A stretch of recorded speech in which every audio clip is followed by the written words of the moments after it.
এশিয়ার বৃহত্তম ফিল্ম ফেস্টিভ্যালের মধ্যে অন্যতম Shanghai international film festival June মাসের দ্বিতীয় সপ্তাহে 10 দিনব্যাপী আয়োজন করা হয় এই উৎসবের। অংশগ্রহণ করা স্থানীয় বিদেশি সিনেমাগুলো বাংলাদেশের দর্শকদের কাছে এবারে উৎসবটি বিশেষ গুরুত্ব পাচ্ছে, কেননা এবছর উৎসবে অংশগ্রহণ করছে বাংলাদেশের দুটি সিনেমা শেকল বাহা ও বলি। 26তম সাংহাই চলচ্চিত্র উৎসব নিয়ে থাকছে এবারের প্রতিবেদন। China film administration, China media group এবং সাংহাই সরকারের উদ্যোগে প্রতি বছর আয়োজন করা হয় সাংহাই ইন্টারন্যাশনাল ফিল্ম ফেস্টিভ্যালের। এবছর সাংহাইয়ের প্রায় 40টি সিনেমা হলে সারা বিশ্ব থেকে 400টিরও বেশি চলচ্চিত্র প্রদর্শন করা হবে।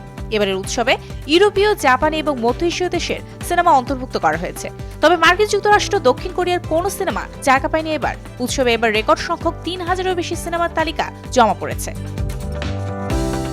উৎসবে সেরা চলচ্চিত্র, সেরা পরিচালক, সেরা অভিনেতা অভিনেত্রী এবং অন্যান্য বিভাগের জন্য বেশ কয়েকটি গোল্ডেন গবলেট পুরস্কার দেওয়া হয়। সেই সাথে দেওয়া হয় একটি বিশেষ জুরি পুরস্কার।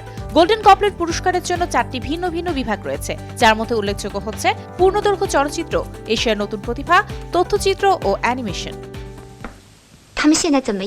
এছাড়াও রয়েছে ট্রিবিউট টু মাস্টার্স নামের একটি বিভাগ, যেখানে সিনেমার ইতিহাসের গুরুত্বপূর্ণ ব্যক্তিদের চলচ্চিত্র দেখানো হয়। আরও রয়েছে SIFF ক্লাসিক্স, বিশ্বব্যাপী ক্লাসিক সিনেমার প্রদর্শনী হয় এই বিভাগে। সেই সাথে সাম্প্রতিক সেরা চীনা চলচ্চিত্রগুলোর জন্য আয়োজন করা হয় রিফ্রেশিং চাইনিজ সিনেমার প্রদর্শনী। এবারের উৎসবে 14টি সিনেমা অংশগ্রহণ করছে মূল প্রতিযোগিতা বিভাগে। এর মধ্যে রয়েছে চীনা নির্মাতা গুয়ানহুর সিনেমা a man and a woman. এই সিনেমায় অভিনয় করেছেন চীনা তারকা হুয়াংবো এবং নিনি। সদ্য সমাপ্ত কান ফিল্ম ফেস্টিভ্যালে মর্যাদাপূর্ণ আসার তেরিকা পুরস্কার জিতেছিল এই নির্মাতা সিনেমা ব্ল্যাক ডগ। তবে এবার বাংলাদেশি দর্শকের মূল আকর্ষণ হচ্ছে দুটি সিনেমা। উৎসবের মূল প্রতিযোগিতা বিভাগে নির্বাচিত হয়েছে কামার আহমদ সাইমনের শিকল বাহা। জার্মানি উইডেম্যান ব্রোস এবং বাংলাদেশের স্টুডিও বিগিং এর যৌথ প্রযোজনায় নির্মিত হয়েছে এটি। অন্যদিকে আন্তর্জাতিক প্যানোরামা বিভাগে স্থান পেয়েছে চট্টগ্রামের ঐতিহ্যবাহী জব্বারের বলিখারার প্রেক্ষাপটে নির্মিত সিনেমা বলি। নির্মাণ করেছেন ইকবাল হোসেন চৌধুরী।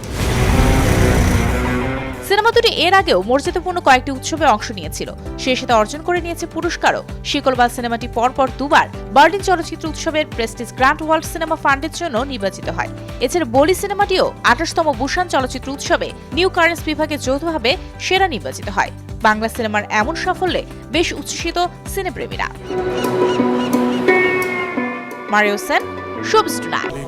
তোমার নামটা কি? কি নামে ডাকবো তোমার?